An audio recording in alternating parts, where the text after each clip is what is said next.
The weathered clock on the classroom wall ticked steadily, a steady pulse that echoed the ordinary hum of Miss Alden's third-grade classroom. Sunny rays filtered through the dusty windows, illuminating scattered crayons and stacks of untouched workbooks, all nestled in the comforting air of late spring. It was in this mundane environment that Miss Alden first noticed the oddities lurking within the scribbled compositions of one particular student, Evan. Evan was quiet, typically tucked away in the corner with his head bent low, and an expression that hinted at thoughts deeper than his 9 years would typically suggest.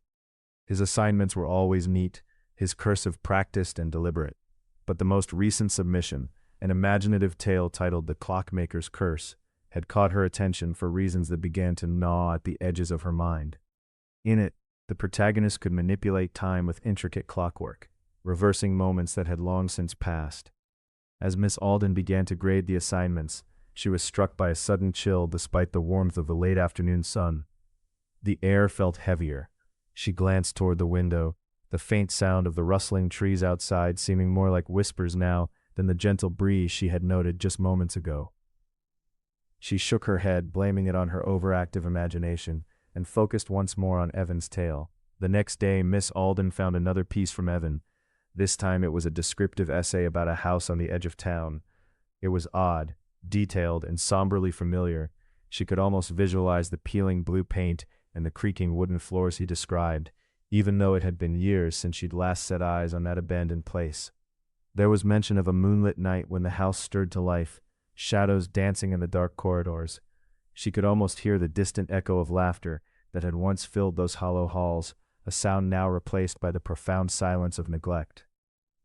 As she graded it, a bead of sweat slipped down her back despite the chill lingering in the room, like an invisible hand gripping her spine. The door creaked slightly, which made her jump, though she recalled locking it that morning. With increased tension, she glanced toward it. Just a crack. For a moment, she thought she saw a shadow shift outside, yet the hallway stood still, bathed in the golden light of the afternoon sun. That Friday, the air turned thick with an unsettling heaviness. During the lunch break, she rifled through Evan's previous work, suddenly finding them marred by the hastily scratched-out face of a woman in a faded photograph he had submitted alongside his assignments. The figure seemed strangely familiar.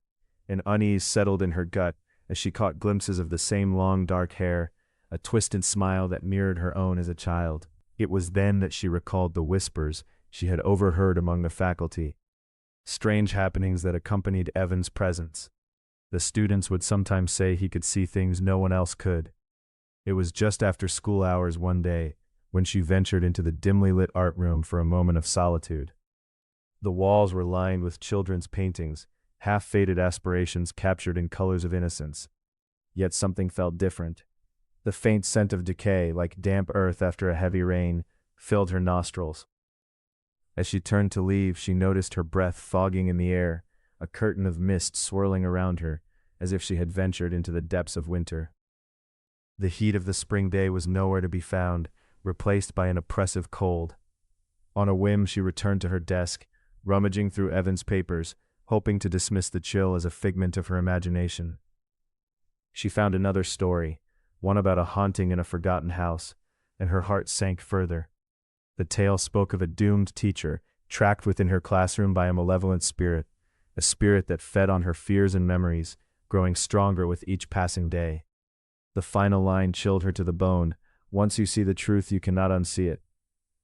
In that moment, Miss Alden became acutely aware of all the ordinary details twisting around her, the clock ticking morbidly slow, each tick syncopated with her heartbeat.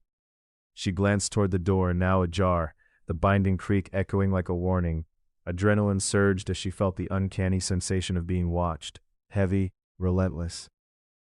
With a quick resolve, she grabbed her things and fled from the room, an eruption of cold air kissing the back of her neck as she crossed the threshold into the sunlit hallway. There she dared to look back, heart hammering, only to find Evan standing at the entrance, a knowing smile creeping across his tiny lips. Days turned into weeks, and she found herself speaking less to him, the weight of his words clinging like cobwebs to her skin. But when she could take it no longer, she bravely confronted Evan about the stories. His expression changed, a flicker of something darker flashing in his eyes before he looked down. "Don't worry, Miss Alden, you won't be trapped like the others." She shivered. The truth lingered like a fog that would not lift. Though she escaped the classroom that day, she carried a piece of Evan with her. It was a sliver of knowledge, a hint of something sinister she couldn't fully grasp. A realization that sometimes the shadows we imagine are merely reflections of truths we fear to remember.